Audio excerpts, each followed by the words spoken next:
Hace ya unos días empezó la Primera División, una nueva temporada que nos traía bastantes regresos a la liga, entre ellos el Real Club Deportivo de La Coruña, que tras 8 años entre Segunda División y Primera Federación volvía a estar en nuestra liga, volvía a estar en la mejor división del fútbol español. Además de ver el nuevo Depor, también nos podíamos fijar que teníamos caras nuevas como Pierre-Emerick Aubameyang, que tras 4 años volvía a la liga. Hoy en Dinastía Food vamos a analizar lo que fue el regreso del japonés a la liga. La vuelta de Aubameyang a la Liga nos dejó a todos un poco descolocados, ya que le habíamos perdido la vista desde su marcha del FC Barcelona. El gabonés llegó en 2022 para salvar al FC Barcelona. Ese FC Barcelona post-Messi, que no acababa de acumular muchas victorias en la Liga y se le complicaba la entrada en Europa. El gabonés respondió bastante bien a Xavi Hernández y marcó bastantes goles donde se ganó a la afición, sobre todo con sus compromisos y sobre todo con sus goles. Pero con la llegada de Lewandowski fue vendido a la Premier League, al Chelsea concretamente, donde no tenemos muchos recuerdos de él. Jugó pocos partidos, tuvo bastantes lesiones y además no contribuyó mucho a ese Chelsea. Tras ese mal rendimiento, el Chelsea le vendió a Francia, concretamente al Marsella, donde jugó 2 temporadas, una intercalándola con el Al-Qadisiyah, club arábico, donde en el Marsella marcó más de 40 goles, lo que ya era bastante complicado para un jugador de su edad.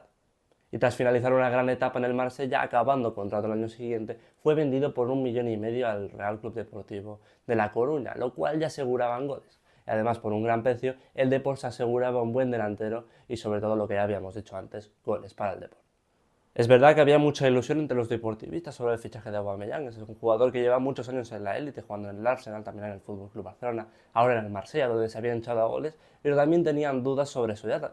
¿Qué podría aguantar Pierre-Emerick Aubameyang? ¿Cuántos partidos podría jugar? ¿Le respetarían las lesiones? ¿Podría llegar a jugar los 90 minutos? ¿Aguantaría el ritmo de la liga? Esas dudas Aubameyang las convirtió en confiar en él, en confiar en un delantero de su calibre como él. Y ayer contra el Elche en el regreso del Depor a la Primera División, Antonio Hidalgo le dio la confianza, le dio la titularidad de ser el 9 del Deportivo. Un Deportivo que respecto al partido del ascenso solo seguían 4 jugadores en el 11 inicial. Aubameyang empezó el partido como un toro, como si le fuese la vida para ello. Empezó a presionar con una intensidad en algunos momentos que sobrepasaba el nivel que estábamos viendo en este Deportivo Elche.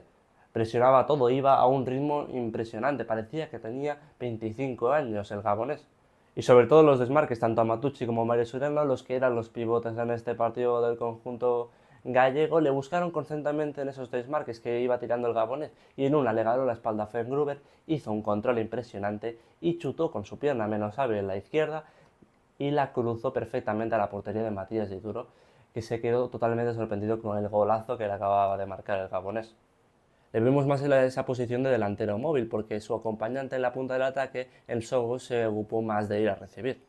Y sobre todo le vimos muy activo en defensa, sobre todo en esa segunda parte donde el Elche cogió el control del partido. Al final los de Martín Anselmi se veían por detrás del marcador, habían empezado bastante bien el partido en la primera parte, pero no habían conseguido convertir en esas ocasiones en gol y cogieron totalmente la faceta del partido, la faceta de dominadores y al final en esos momentos pues vimos a Aubameyang un poco más apagado, al final no le llegaban todas las piernas para ir a presionar a todos los centrales del Elche, porque recordamos, el Elche salía con 3 defensas en esa salida de balón y seguramente para acordarnos de Aubameyang en este partido nos tendríamos que ver la primera parte, esos desmarques, ese golazo que metió ante Matías Dituro. Antonio Hidalgo le mantuvo hasta el minuto 85, de momento esos 4 cambios habían servido para cambiar el sistema y para intentar mantener la ventaja, pero cuando empató el Elche, Antonio Hidalgo le quitó del partido.